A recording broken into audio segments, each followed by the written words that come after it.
मनन एक शांत और पढ़ाई करने वाला लड़का था। नए कॉलेज में एडमिशन मिला तो उसे हॉस्टल में कमरा 403 दिया गया। उसके ठीक बगल वाला कमरा था 404, एक पुराना टेढ़ा मेढ़ा लकड़ी का दरवाजा जिस पर धूल जमी हुई थी।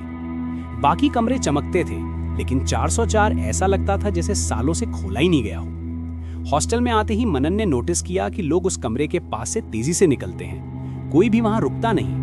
जब मनन ने पूछताछ की तो सबने एक जैसी बात कही, वो कमरा अब इस्तेमाल नहीं होता, अंदर कुछ ठीक नहीं है। पहली रात करीब 2 बजे मनन की नींद अचानक एक अजीब सी आवाज से खुली। ऐसा लगा जैसे कोई दीवार पर हल्के हल्के नाखून रगड़ रहा हो।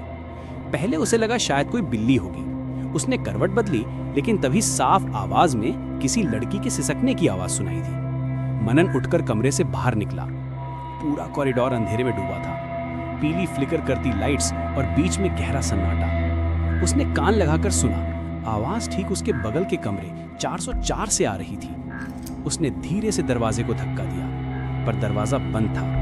अंदर से ताला हिलने की आवाज फिर भी आ रही थी, जैसे कोई अंदर फंसा हो और बाहर निकलने की कोशिश कर रहा हो। अगली रात वही आवाज फिर आई। इस बार मनन डर के मारे जागा, लेकिन उसने तय किया कि वो देखेगा कि अंदर है क्या। जब वो बाहर गया, उसकी रूह कांप गई। 404 का ताला खुला हुआ जमीन पर पड़ा था और दरवाजा थोड़ा खुला। मनन ने हिम्मत करके दरवाजा धकेला। अंदर अंधेरा था, हवा भारी थी और सड़ी हुई बदबू आ रही थी। फोन की टॉर्च जलाकर उसने चारों तरफ रोशनी डाली। कमरा खाली था, फर्नीचर टूटा हुआ, दीवारों पर पुरानी खरोंचें और कोने में एक लड़की का पुराना स्कार्फ, जैसे किसी ने उसे जल्दी में छोड़ा हो। जैसे ही उसने स्कार्फ उठाया, अचानक कमरे के अंदर झटके से तापमान गिर गया। सांसें जमने लगी। पीछे से किसी के पैरों की सरसराहट सुनाई दी। मनन पलट कर देखता है, कॉरिडोर के अंत में एक लड़की खड़ी थी। लंबे बाल, सफेद कपड़े और चेहरा आधा जला हुआ। लड़की धीरे धीरे उसकी तरफ बढ़ने लगी। उसके कदमों की आवाज नहीं थी, वो जमीन पर पैर रखे बिना सरक रही थी। मनन डर के मारे पीछे हटता गया और कमरे का दरवाजा बंद करने लगा। लड़की तेजी से करीब आई और दरवाजे के ठीक सामने रुक गई।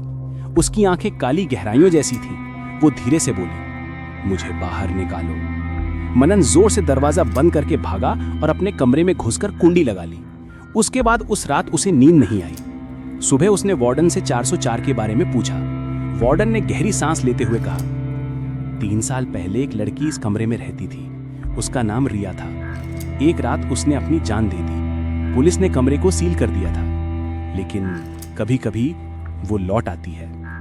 मनन अभी भी वार्डन की बातें सुन ही रहा था कि अचानक कॉरिडोर से वही आवाज आने लगी।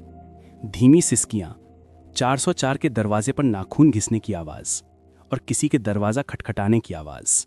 लेकिन इस बार वो आवाज सिर्फ 404 से नहीं आ रही थी। धीरे धीरे खटखटाहट 403 के दरवाजे पर आने लगी। टुक टुक टुक। मनन के कमरे के ठीक बाहर। कहानी यहीं खत्म होती है।